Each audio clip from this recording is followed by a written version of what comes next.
First of all, author James Dashner is here. He created the thing you love.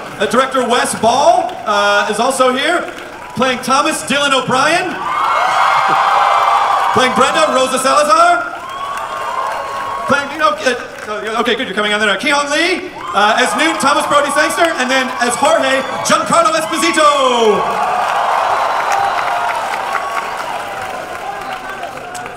Welcome, you guys.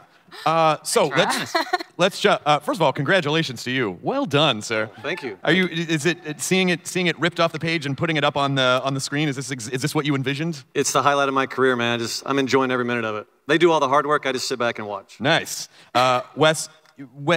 So in the first movie, it takes a little bit of time before everyone starts to figure out what's going on, right. and then it takes off. But it feels like you guys just like start right out of the gate with this movie. Yeah, and that's what's kind of fun about this one. I think I remember being out here like a year ago saying the same thing. If we got the chance to make the second one, it was just going to pick up right where the last one ended, and it was just going to be nonstop, full momentum, full steam. This movie is way bigger than the first one. We get to explore a much larger world, many more threats. It's just as intense and emotional as the other one. So we're really excited to see what fans are going to think. Dylan, how do you think Thomas has changed since the first movie? I think in this one, for me, Thomas he's for the first time, I think feeling defeated, and maybe angry too. I mean, in the first film, he's kind of the one always motivating, and like everyone's sitting around doing nothing. He's like, come on, we can do this, and he like discovers this leader in himself, and then at the end of the first film, he's just crushed with this guilt and losing. One special friend in particular, feeling responsible for other deaths as well. He feels responsible for these guys, and now that he knows that maybe he didn't lead them to the right place, it's going to weigh on him, Yeah. Rosa, what did it mean to you to become? I mean, I can see the look in your face. You guys are very emotional. I've never seen the trailer before, and I almost cried. It was so beautiful. It looks like the movie that we sought out to make, and it means the world to me. This character is so fun to play. She's like a total rescue dog who ends up sort of bonding with these people in the name of, getting freedom. Yeah. So it's so emotional for me to even watch this, and I'm really excited for you guys to see it. How's it been for you so far, Ki-Hong? It's been great. It's a dream come true. I mean, working together on a movie that you're really passionate about, and a story that's so well curated by Wes, and also getting a chance to work with these wonderful people, who I call friends. And so it's really a dream come true. You can't really complain. Thomas, so where's Newt at in the second movie? He's come from a place in which he really knew how to survive and live in this certain situation, and kind of grown accustomed to it, and worked his way up into the ranks. And he'd been there for quite a long time. And then to come out of that into a world that he has no power, no control over, and is completely foreign and new to him. Which is exactly the same circumstances that we're all put in, really kind of switches up the dynamic within the group. And, but still Newt holds on to that thing of being the constant source of encouragement for everyone, and trying to see the best in people, and trying to get them together to do what they do best in order to make the best out of the whole situation and move us forward. Yeah, that sense of brotherhood was always a really important thing to our movies, basically, and I think we could carry that further in this movie, I think. Giancarlo Esposito. I don't, this is going to sound creepy. I look at you every day because I have a poster of Gus Fring in my dressing room. Thank you.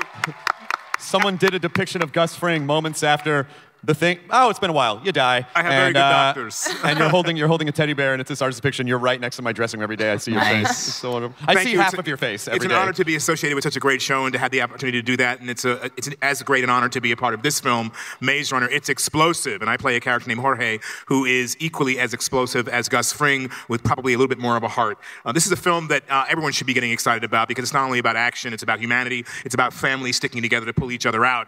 And believe it or not, it's a challenging film to watch. It's so fast-paced, but you're going to get the guts, the glory, the humanity of this film. You see it in the trailer. You're going to see it on screen September 18th. I'm so excited. Wait, I mean, what a boss. Seriously.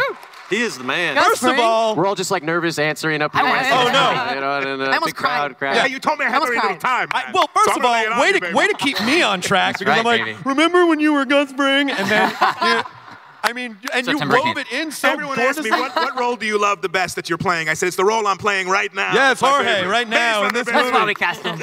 But Wes, let's talk a little bit more. I mean, are we going to start to learn some more of the motivations and some of the secrets behind Wicked and what's going on and what's behind the curtain? Yeah, that's the fun part about it is we get to kind of just, it was really important to me when we first went into this thing is we weren't just going to do a rehash of the first movie. We wanted this movie to feel totally different. We wanted to, just go into a whole new landscape and kind of explore new ideas and carry forward some of the questions that were sort of left lingering in the first one and just continue the story. So what's really cool is that this movie really does start exactly where the last one left off. So you could watch these two back to back, and it's this awesome, epic, 3-hour adventure. I mean, it's going to be really fun, I think, and sort of it still leaves some sort of new questions, basically, and some cool new twists and turns that are going to kind of pop up. I'm not going to give those away, but it's going to throw us into basically a really cool third movie, basically. And so when you're taking characters, a lot of characters that people already know, and they're very personal to people. Yeah. So what is your role, especially when you're working with James? How do you honor that, but then also give the audience something new? Because obviously, if people read the book and it's like, oh, this is everything that was exactly, you Right. want some new things, but you don't want too much to change. Yeah, I think that's in the act of interpretation, basically. And this is my interpretation of James's books, essentially, and not just mine, actually, the entire team's, basically.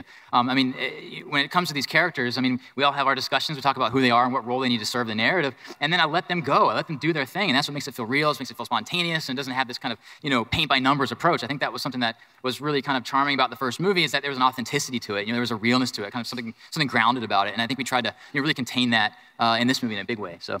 Dylan, how much? I mean, did you feel your life completely change overnight when you? No, I don't good. think so. Okay. No.